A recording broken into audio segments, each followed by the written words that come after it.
నేస్తాలైన శ్రీరుద్ర వారి మట్టి గణేశ విగ్రహాలు ఇప్పుడు అన్ని రత్నదీప్ స్టోర్స్ లో లభ్యం. త్వరపడండి. నమస్తే, నేను Keshav. Welcome to Suman TV. రెండు తెలుగు రాష్ట్రాలు కూడా వర్షాల దెబ్బకి, వరదల దెబ్బకి విలవెల్లాడుతున్నటువంటి పరిస్థితి. ఈ సందర్భంలో ఆదుకోవాల్సింది కేవలం ప్రభుత్వాలేనా? సామాన్యులకి బాధ్యత లేదా? అలానే సమాజంలో ఉన్నటువంటి పెద్దలకి ఎలాంటి బాధ్యత ఉంటుంది? ఈ అంశంపైన విశ్లేషణ చూద్దాం. మనతో పాటు చందు శ్రీనివాస్ గారు, అనలిస్ట్ ఉన్నారు. చందు శ్రీనివాస్ గారు నమస్కారం. నమస్కారం అండి. రెండు రాష్ట్రాల్లో కూడా ఒక విలయం దాదాపుగా, అంటే కొత్త జిల్లాలతో చెప్తే కనుక 8-9 జిల్లాలు ఎఫెక్ట్ అయిన పరిస్థితి. ఉమ్మడి జిల్లాల వారీగా చూస్తే కనుక 3 జిల్లాలు ప్రధానంగా, అటు ఉమ్మడి కృష్ణ, ఇటు ఉమ్మడి ఖమ్మం, ఇటు ఉమ్మడి వరంగల్, విపరీతమైనటువంటి నష్టం జరిగింది. ఆదుకునేటువంటి బాధ్యత ఇప్పుడు ప్రభుత్వాల చేతుల్లో మాత్రమే ఉందా? ఇంకెవరు దాతలు కానీ వితరణ చేసేటువంటి పరిస్థితి లేదా? ఉండాలండి. ఎందుకంటే ఇటువంటి సమయంలోనే వాళ్ళు కూడా ఆపనాస్తం అందించాలి. ఇప్పుడు కార్పొరేట్ సోషల్ రెస్పాన్సిబిలిటీ ఏదో దుడుపుకోవటానికి ఏదో 50 లక్షలు, కోటి రూపాయలు ఇచ్చి ఇవన్నీ కూడా చూపించుకుంటారు వాళ్ళ యొక్క ఆదాయ మార్గాల్లో. కానీ ఇప్పుడు ఈ సిచ్యువేషన్స్ మీరన్నట్టు ఎప్పుడు లేని విధంగా, గత 100 సంవత్సరాలు లేని విధంగా ఇంతమంది లక్షలాది మంది ప్రజలు ఇబ్బంది పడినప్పుడు ఒక ప్రభుత్వాలే చేయాలంటే రేవంత్ రెడ్డి గారు కావచ్చు, చంద్రబాబు నాయుడు గారు వచ్చి వీళ్ళిద్దరూ చేయలేరు కదా. కేంద్ర ప్రభుత్వ సహాయంతో పాటు వీళ్ళు ఇక్కడ వ్యాపారాలు పెట్టి ఇక్కడ ఎంప్లాయ్మెంట్ కల్పిస్తున్నారు. Okay, well and good. దేశవ్యాప్తంగా టాప్ 5 పీపుల్ హైదరాబాద్లో తెలుగు వాళ్ళు ఉన్నారు. ఇప్పుడు దివీస్ ఉన్నారు. ఆయన ఆల్రెడీ దాదాపు 2.5 కోట్లు 3 కోట్లు ఖర్చు పెట్టి అక్కడ హరే రామకృష్ణ వాళ్ళతో కలిపి ఆహారం సరఫరా చేస్తారు ఆంధ్రప్రదేశ్లో. ఆయన కూడా ఏపీ మూలాలు ఉన్న వ్యక్తి అనుకుంటా. హైదరాబాద్లో రిచెస్ట్ పర్సన్, అంటే 71,000 కోట్ల రూపాయలతో మొన్న ఉన్నాడు ఫస్ట్ ప్లేస్.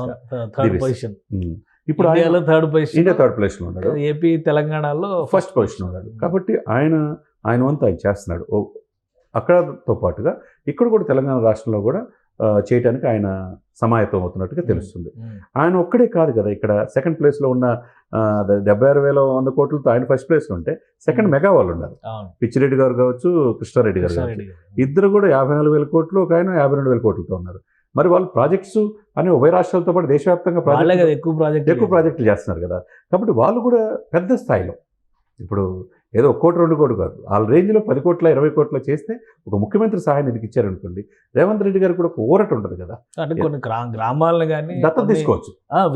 ఇప్పుడు ఆల్రెడీ నీళ్ళలో మునిగిపోయి పూర్తిగా జలసమాధి అయిపోయిన గ్రామాలు, కాలనీలు ఉన్నాయి. వాటిని కూడా వాళ్ళు రీబిల్డ్ చేయొచ్చు. వాళ్ళ గ్రామాలు దత్తత తీసుకొని చేస్తే ప్రజలకు ప్రతి ఒక్కరికి మార్గదర్శిగా ఉంటారు. ఎందుకంటే వాళ్ళు సంపాదించిందంటూ ఏదో కొద్దిగా గొప్ప కాదు. ఇటువంటి విలయం ఉన్నప్పుడు, ప్రజలు సర్వస్వం కోల్పోయినప్పుడు వాళ్ళు దాన ధర్మాలు చేశారనుకోండి, 10 మంది మెచ్చుకుంటారు. అది ఇప్పుడు సమాజం కూడా మెచ్చుకుంటుంది, దేశం గర్వించదగ్గ.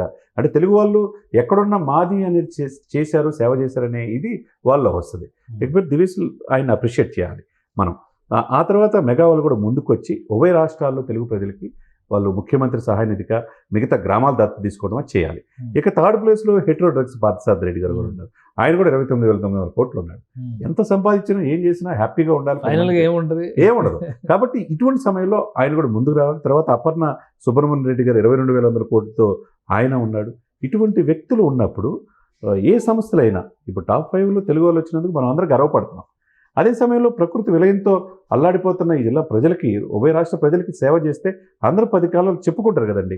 గ్రామాలు దత్తత తీసుకోవాలి, వాళ్ళు మునిగిపోతే, సర్వస్వం కోల్పోతే వాళ్ళ నగరాలు, వాళ్ళ ఇల్లు ఏదో కట్టించటం చిరస్థాయిగా వాళ్ళ పేరు నిలిచిపోదు కదా. ఇప్పుడు ఎవరైనా సరే దీని వెనక ధనవంతులుగా చెప్పుకున్నప్పుడు మన తెలుగు వాళ్ళు టాప్ పొజిషన్లో ఉన్నారు, మనం గర్వంగా చెప్పుకుంటాం. ఇండియాలో ఉన్న టాప్ 3 అదాని తర్వాత రిలయన్స్, తర్వాత రిలయన్స్ వాళ్ళ తర్వాత 3వ ప్లేస్లో దివీస్ ఉన్నాడంటే మనం అందరూ గర్వపడాల్సిన విషయం. ఎక్కడి నుంచి కష్టపడి ఎదిగితేనే ఆ స్థాయి. కానీ వీళ్ళు ఇప్పుడు అంత ఔదార్యం, అంత దాతృత్వం ఉంటుందా లేదా? ఓన్లీ ఆహార పొట్లాలకు పరిమితం అయ్యే దాతృత్వంగా చూడండి. ఎందుకంటే నాగార్జున సాగర్ డ్యామ్ కన్స్ట్రక్షన్కి ముక్త్యాల రాజా అప్పట్లో 1000 ఎకరాల భూములు ఇచ్చేస్తారు, ఇప్పటికీ చెప్పుకుంటారు. అలాగే ఆంధ్ర యూనివర్సిటీకి సంబంధించి కానీ, సింహాచలం భూములకు సంబంధించి కానీ, గజపతి ఆనంద ఫ్యామిలీ వాళ్ళు ఇచ్చినటువంటి పివిజి రాజు గారి గురించి ఇప్పటికీ చెప్పుకుంటున్నారు. సో అంటే అప్పుడు బహుశా రాజులకు చెల్లిందేమో. ఇప్పుడు ఉన్నటువంటి నయా రాజులు, వీళ్ళు కార్పొరేట్లు 1000 కోట్లతో జాబితాల్లో పైన ఉండడమే తప్పితే వీళ్ళు సామాన్యుల కోసం లేదంటే సొంత ఊళ్ళ కోసం చేసేటువంటి పరిస్థితి ఉందా? నిజంగానే చేయాల్సిన అవసరం ఉన్నది. ఎందుకంటే ఇప్పుడు కూడా చేయకపోతే ఎట్లా? ఇప్పుడు కూడా చేయకపోతే ప్రజలు ఇప్పుడు ఇక్కడ ఈ 2 రాష్ట్రాల వనరుల్ని, ఇక్కడ స్థలాల్ని, ఇక్కడ శ్రామిక సంపదను ఉపయోగించుకునేగా. కాబట్టి ఈ యొక్క ప్రజలు ఇబ్బంది పడినప్పుడు చేయాల్సిన కార్పొరేట్ సోషల్ రెస్పాన్సిబిలిటీ ఏదో తూతూ మంత్రం కాకుండా కోట్లాది రూపాయలు చేసే సమయం ఈ విషయంలో అసలు- ఇంకొకటి అప్రిషియేట్ చేయాల్సింది ఇస్కాన్ గ్రూప్ వాళ్ళు, హరే కృష్ణ మూవ్మెంట్ వాళ్ళు ఉమ్, 1,70,000 మందికి ఒకేసారి ఆహార పొట్లాలు తయారు చేశారు విజయవాడ మంగళగిరిలో పెట్టినటువంటి కిచెన్ తో. ఉమ్, అంటే వాళ్ళు దివారాత్రాలు అంటారు కదా, రాత్రి పగలు తేడా లేకుండా పనిచేసి బాధితులను ఆదుకునే ప్రయత్నం చేశారు. అంటే వాళ్ళ స్థాయిలో వాళ్ళ డబ్బు రూపంలో ఇవ్వకపోయినా శ్రమశక్తి రూపంలో వాళ్ళు సహకరించారు. అయితే ఇప్పుడు దేశం మొత్తాన్ని కూడా కదిలించినటువంటి ఒక ఘటన తెలంగాణలో జరిగింది. అక్కడ జరిగినటువంటి యువ సైంటిస్ట్ అశ్విని మృతి, నేరుగా సీఎం రేవంత్ రెడ్డి గారు కూడా ఇవాళ అక్కడికి వెళ్ళారు. సో ఇటువంటివి జరిగినప్పుడు అక్కడ ఉండేటువంటి విద్య, ఆమె చనిపోయే ముందర ఆమె ఇచ్చిన మాటల స్పీచ్ కూడా వింటే విద్య ప్రాధాన్యత, మీరు చదివించండి, గిరిజన విద్యార్థి ఆమె, గిరిజన ప్రాంతం నుంచి వచ్చినటువంటి వ్యక్తి. కానీ అటువంటి వాళ్ళు చనిపోవడం అనేది సమాజానికి తీరని లోటుగా కనిపించేటువంటి అంశం. సో ముఖ్యంగా తెలంగాణలో గిరిజన ప్రాంతాలే ఎక్కువ ఎఫెక్ట్ అయింది. ఈ విషయంలో సహాయ చర్యలు కానీ ఆదుకునేటువంటి క్రమంలో ముందుకు వెళ్ళేటువంటి పరిస్థితి ప్రైవేటు కార్పొరేట్ భాగస్వామ్యం అనేది సాధ్యమవుతుంది. తప్పకుండా ఉండాలండి. ఇప్పుడు నాట్ ఓన్లీ ఇప్పుడు పారిశ్రామికవేత్తలే కాకుండా మీరు అన్నట్టు అమ్మాయి సైంటిస్టు, చాలా అంత మంచి జీవితం ఉంది, ఈ దేశానికి ఎంతో పరిశోధనలు చేయగల ఇది ఉంది. అది అగ్రికల్చరల్ సైంటిస్ట్ రాజేంద్ర నాయర్ అనుకుంటా. ఇక ఆమె సోదరుడు ఎంగేజ్మెంట్కి వెళ్ళి వచ్చి ఈ విలయంలో కొట్టుకుపోయిందంటే ఎంత దారుణమైన విషయం. ఆమెతో పాటు సర్వం కోల్పోయారు, భర్తను కూడా కోల్పోయి. ఇది ఎవరు చేసిన తప్పు? దీన్ని ఏ విధంగా తండ్రి చనిపోయారు, తండ్రితో పాటు ఇది ఈ పరిస్థితుల నుంచి మనం రావాలి అంటే ముఖ్యంగా మీరు అన్నట్టు ట్రైబల్ ఏరియాల్లో వాళ్ళకు కూడా బెనిఫిట్ చేయాల్సిన అవసరం ఉన్నది. పెద్ద మనసుతో వాళ్ళ కుటుంబాలను ఆదుకోవాలి. అదే సమయంలో ఒక్క పారిశ్రామికవేత్తలే కాకుండా సినీ రంగ దిగ్గజాలను ఒక్కో సినిమా తీస్తే 1000 కోట్లు దాటుతుంది. ఇక్కడ బడ్జెట్ టార్గెట్లు 1000 కోట్లు. మైత్రి మూవీస్, యూవీ క్రియేషన్స్, చాలా నిర్మాణ సంస్థలు కూడా విపరీతంగా సంపాదిస్తారు. వైజయంతి మూవీస్ వాళ్ళు అనౌన్స్ చేశారు 25 లక్షలు, అది కూడా ఆంధ్రాకి ఒకటే అనౌన్స్ చేశారని విమర్శలు వస్తున్నాయి. వైజయంతి మూవీస్ మొన్నే కలికి సినిమా 1000 కోట్ల పైన వచ్చినాయి సార్. వాళ్ళు 25 లక్షలు అనేది చాలా చిన్నది. అటువంటి పెద్ద మనసు చేసుకోవాలి. చేసేది ప్రజలకి, అటు సీఎం సహాయ నిధికి ఇవ్వాలి, ప్రజలకి కొన్ని కాలనీలు కూడా దత్తత తీసుకొని మేము గ్రామం ముంపుకు గురైంది, మేము డెవలప్ చేస్తామనే ఆలోచన వాళ్ళు రావాలి. అది పెద్ద పెద్ద సమస్యలు ఉన్నాయి. తెలుగు సమస్యలు ఈ మిగతా హాలీవుడ్కి ఏం తీసిపోని విధంగా ఉన్నప్పుడు ఈ నిర్మాణ సంస్థలు కావచ్చు, ఏదైనా కావచ్చు, ముందు రావాలి కదండి. అదే సమయంలో పివి సింధు లాంటి వాళ్ళు 100 కోట్లు సంపాదిస్తున్నారు యాడ్ల ద్వారా. అటువంటి క్రీడాకారులు కూడా తమ పుట్టిన ఇప్పుడు స్టార్ట్ అవుతుంది జరుగుకోవాలి. జూనియర్ ఎన్టీఆర్ ఆల్రెడీ ₹1 కోటి అనౌన్స్ చేశారు. రాష్ట్రాలకి 50 లక్షలు అది పెద్ద మనిషి చేస్తున్నారు. ఇంకా విశ్వక్సేన్ ఒక 10 లక్షలు అనౌన్స్ చేశారు. సో ఇంకా ఇలా స్టార్ట్ అవుతుందని అనుకోవాలా? ఇప్పుడు డెఫినెట్గా రావాలి, వాళ్ళల్లో ఒక మార్పు రావాలి. మనం ఈ టికెట్ సినిమా కొంటే, ప్రజలు కొంటే, మన అభిమాన రూపంలో వస్తే వాళ్ళ వల్ల మనం ఎదిగాం అనే భావన వాళ్ళు రావాలి. వాళ్ళ కష్టంలో ఉన్నప్పుడు మనం ఆదుకోవాలనే ఆలోచన వాళ్ళు వచ్చినప్పుడు డెఫినెట్గా ఈరోజు జూనియర్ ఎన్టీఆర్ గారు ₹1 కోటి ఇవ్వటం, 2 రాష్ట్రాలకి 20 ఇవ్వటం చాలా ఆహ్వానించదగ్గ పరిణామం. మొన్న చిరంజీవి గారు పక్కన ఉన్న రాష్ట్రానికి వాయనాడు స్వయంగా ఇచ్చాడు. ఇప్పుడు ఈ రాష్ట్రానికి కూడా ఇస్తారు. పవన్ కళ్యాణ్ గారు స్పందిస్తాడు. మిగతా చిన్న నటులే విశ్వక్సేన్ లాంటి 10 లక్షలు ఇచ్చారంటే ఇప్పుడు మిగతా వాళ్ళు డెఫినెట్గా ఇస్తారు. ఇచ్చే మనసు వాళ్ళకు ఉండాలి. పెట్టే వెంకయ్య నాయుడు గారు కూడా వైస్ ప్రెసిడెంట్ పెన్షన్ గా ఆయన తీసుకునే పెన్షన్ నుంచి అటు ఒక 5 లక్షలు, ఇటు ఒక 5 లక్షలు ఇచ్చారు.